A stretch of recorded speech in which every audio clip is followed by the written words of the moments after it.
හැමෝටම අද නම් vlog එක පටන් ගන්නේ රෑ. අඟහරුවාදා රෑ මම මේ වගේ ඩිනර් එක ලෑස්ති කරනවා. මම කහපත් එකක් හදාගන්න තමයි යන්නේ. ඒකට ඕනි කරන දේවල් තමයි මම මේ කපලා ලෑස්ති කරගන්නේ. විශේෂයෙන්ම ඒකට ලුණු ඕනේ. ඊට පස්සේ රයිස් කුකර් බෝල් එක ලිපේ තියලා ඒකට තෙල් දාලා තෙල් ටික රත් වෙනහම ලුණු දාලා රන්වන් පාට වෙනකන් බැද ගන්නවා. ඊළඟට ඒකට රම්පේ කරපිංචා කහ කුඩු ටිකක් දාලා හොදගත්ත හාල් ටික දාන්න. හාල් ටික දාලා හාල් ටිකත් ලිපේම පොඩ්ඩක් බැද ගන්නවා මේ විදිහට. ඊළඟට මම ඒකට පොල් කිරි එකතු කරනවා. පොල් කිරිත් දාලා ඒක රයිස් කුකර් එකේම තියෙන බත් එක හැදෙන්න. ඊළඟට මම සොසේජ් ඩෙවල් එකක් තමයි හදාගන්න යන්නේ. ඒකට ඕනි කරන දේවල් කපාගෙන ඉවර වෙලා ෆ්‍රයි පෑන් එකක් ලිපේ තියලා ඒකට මම තෙල් ටිකක් දාලා තෙල් ටික රත් වුණාම සොසේජ් ටික දාලා මේ විදිහට කලවම් කර කර ඒක හොඳට බැද ගන්නවා. ඊට පස්සේ බැදුනට පස්සේ මම ඒකට සුදු ලුණු රම්පේ කරපිංචා කහ කුඩු කෑලි මිරිස් නම් මට කන්න හොඳ නෑ ගැස්ට්‍රයිටිස් නිසා. ඒ වුණාට නංගි කැමති නිසා කෑලි මිරිස් ටිකකුත් දාගන්නවා. ඊළඟට ගම් මිරිස් ලුණු ටිකක් ලුණු ගොඩාක් දාන්නේ නැහැ. ලුණු චුට්ටක් දාගන්නේ. මොකද මම අහලා තියෙනවා සොසේජ් වල ලුණු තියනවා කියලා. ඊළඟට හොඳට කලවම් කරලා මේ විදිහට මගේ සොසේජ් ඩෙවල් එක හදා ගන්නවා. ලුණු ටිකක් එහෙම බැදනකන් තියලා මේ මගේ බත් එක. ඉතින් මගේ ඩිනර් එක රෙඩි. මේ ඔයාලා දකින්නේ බදාදා උදේ මම උදේම නැගිටලා ගේ අස් කරලා අතු ගන්න තමයි ලාස්ති වෙන්නේ. මම සතියට එක දවසක් ගෙදර මකුළු දැල් කඩලා දූවිලි පිහිදලා ඔක්කොම කරලා අස් කරනවා. ඉතින් මම ඒක බදාදා කරන්නම් කියලා හිතුවා මට නිවාඩු නිසා. ඉතින් මම නැගිට ගමම කරන වැඩක් තමයි ගෙදරට හොඳට ඉරේ ලියෙන්න කර්ටන්ස් දොරවල් ඔක්කොම අරින එක. මම කැමති නැහැ අඳුරේ ඉන්න. ඒ නිසා ගෙදරට හොඳට එළිය එන්න කර්ටන්ස් ඔක්කොම ඇරලා ඊට පස්සේ තමයි මම දූවිලි පිහිදලා අස් කරන්න පටන් ගන්නෙ. ඉතින් ඒ වැඩ ටික ඉවර වෙනකොට දන්නේම නැතුව දවල් වෙලා. ඒ නිසා මම වොෂ් එකක් දාගෙන ඇවිල්ලා මගේ යාළුවා අනීස් අක්කා මට gift එකක් දුන්නා. මම ඒක අන්පැක් කරන්න තමයි ලෑස්ති වෙන්නේ. cute notebook එකක් තිබුණා ඒකේ. ඊට පස්සේ ලස්සන බෑන්ගල් එකක්. ඒක හරිම ලස්සනයි. මම ඒක try කරලා බැලුවා.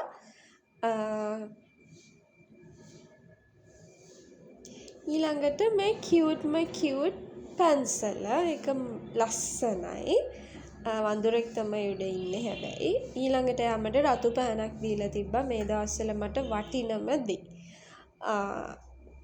ඊළඟට ඉතින් ඒකත් බලලා ඉවර වෙලා මම ලන්ච් එක රෙඩි කර ඉන්නකොට නංගි ඇවිල්ලා ඇහුවා අක්කී වඩේ වගේ මොන හරි හදලා දෙන්න බැරිද කියලා. ඉතින් මං එයාට වඩේ එකක් හදන්න තමයි ලෑස්ති වෙන්නේ මේ. මං හිතුවා ඉතින් නිකම්ම පිටි දාලා හදනවට වැඩිය ඔකට ලුණු එහෙම මොන හරි දාලා හදන එක හොඳයි කියලා. කැරට් කෑල්ලක් ඉතුරු වෙලා තිබ්බා මම කලින් දවසක පාවිච්චි කරපු එකක. ඒ නිසා ඒකත් අරගෙන ලුණු ටිකත් අරගෙන මම මේව ගොඩක් පොඩිවට කපා ගන්නවා. මේ විදිහට ඉස්සරහම ලුණු ටික චූටිවට කොටු හැඩයට.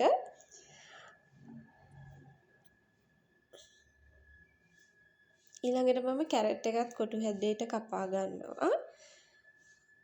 ඉස්සෙල්ලාම කැරට් පෙති කපලා ඊළඟට ඒක දිග අතට කපලා ඊළඟට තමයි ඒක කොටු හැඩයට කපා ගන්නේ. ගොඩක් පොඩිවට හීනෙවට තමයි කපන්නේ. මොකද නැත්තම් ඒක අර තෙල් එකේ බදිනකොට හරියට තැම්බෙන්නේ නැති වෙන්න ඉඩ තියෙන නිසා. මේ විදිහට දිග ඉරි කපලා ඊළඟට ඒ ටික එකතු කරලා කොටු හැඩයට කපා ගන්න.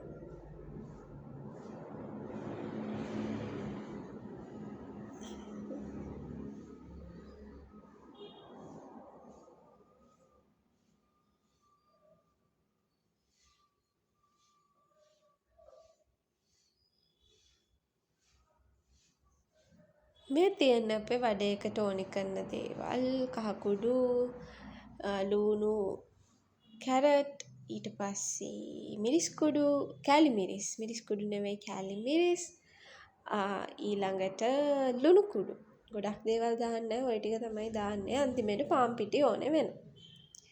ඉතින් මම ඉස්සෙල්ලාම පිටි ටික බෝල් එකට දාගන්නවා. පිටි පොඩ්ඩයි ගෙදර තිබුණේ. ඒ ටික ඔක්කොම මම වැඩේ වලට පාවිච්චි කරා.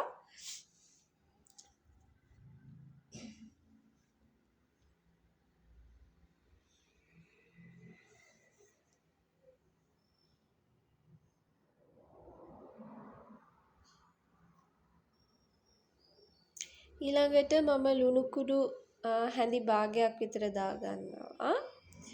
ඊට පස්සේ කහ කුඩු ටිකක් දාගන්නවා චුට්ටම චුට්ටක්.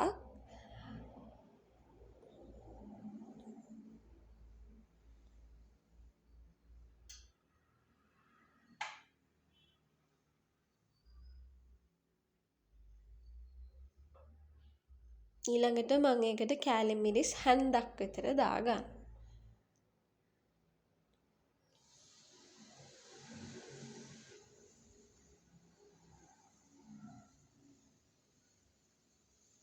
ඊට පස්සේ මම කපාගත්ත කැරට් ලූණු ටික එකතු කරනවා අර බෝල් එකටම. ඊට පස්සේ ඒකට වතුර ටික ටික දාලා ටිකක් දියාරු මිශ්‍රණයක් වෙනකම් මේක හදා ගන්නවා. මේ තමයි මම හදාගත්ත මිශ්‍රණය. ඊළඟට මම පෑන් එකක් නෙමෙයි තාච්චියක් ලිපේ තියලා ඒකට මේවා පොඩි තෙල් දාලා ඒක රත් වුණාම මේ විදිහට පොඩි පොඩිවට අතෙන් දාගන්නවා. ඒක බැදෙනකොට බෝල වගේ එනවා. ඉතින් දැන් අපි හදලා ඉවරයි. රස බලන්න තමයි යන්නේ. ඒක පෙනුමට වගේම රසට තිබුණා. හරිම රසයි ඒක.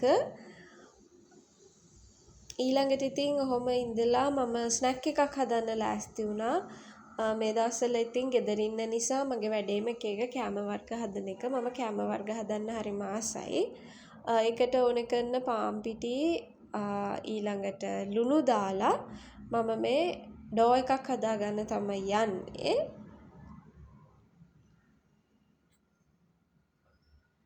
ඩෝ එක මේ විදිහට හදලා ඊට පස්සේ මම ෆිලිං එකට ඕනි කරන ලූණු එක හදාගන්න ලූණු ගෙඩියක් කපා ගන්නවා. ගොඩක් හීනිවට තමයි ලූණු එක කපන්න ඕනේ.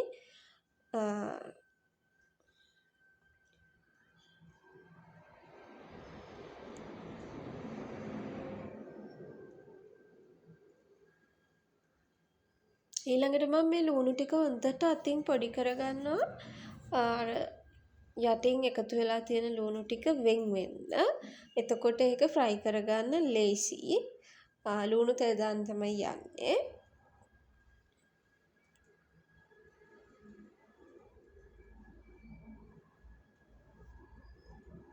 මේ තියෙන්නේ මම හදාගත්ත මේ මගේ කෑම එක. ඒකට කියන්න නමක් මම දන්නේ නැහැ. නිකන් හිතට ආව හැදුවා. ඔයගොල්ලන් කැමති නමක් දාගන්න. මේ විදිහට ෆ්‍රයි පෑන් එකට දාලා බැද ගන්න ඕනේ. මේ තියෙන්නේ මම හදාගත්ත ෆිලින් එක. මේ විදිහට ඩෝ එක රොටියක් වගේ වඩාගෙන ඒක ඇතුළට ෆිලින් එක දාලා මේ පොඩ්ඩක් රෝල් අර වගේ රෝල් කරගන්න තමයි තියෙන රෝල්ස් එක වගේ.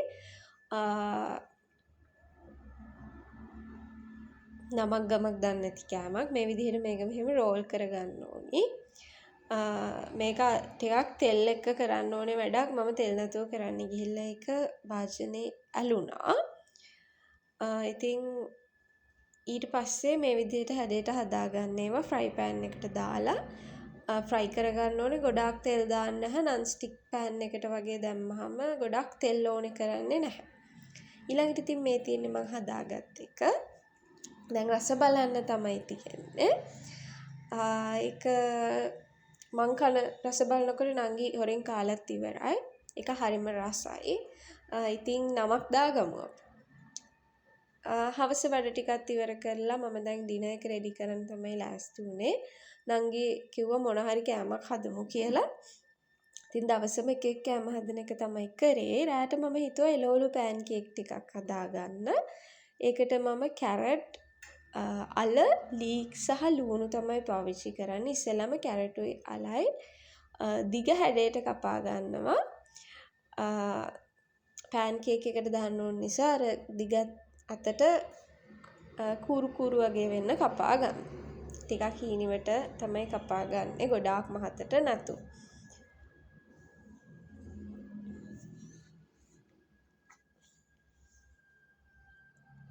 ඊළඟට මම මගේ අල එක කපා ගන්නවා.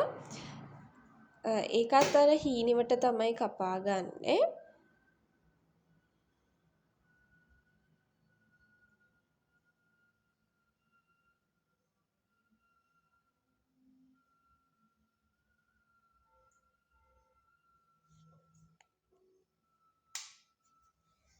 ඊළඟට මම ලූණු එක් කපා ගන්නවා. ඒක නම් දිගට කපන්න අමාරු නිසා වෙනදා කපන විදිහටම කපා ගන්නවා. ඊළඟට මම ලීක්ස් ටික කපා ගන්නවා. ලීක්ස් ටිකත් මම කපා ගන්න දිගටි හැඩයට. ලීක්ස් ගොඩක් තිබුණ නැහැ. ගෙදර පොඩ්ඩයි තිබුණේ. ඒ ටික තමයි ගත්තේ.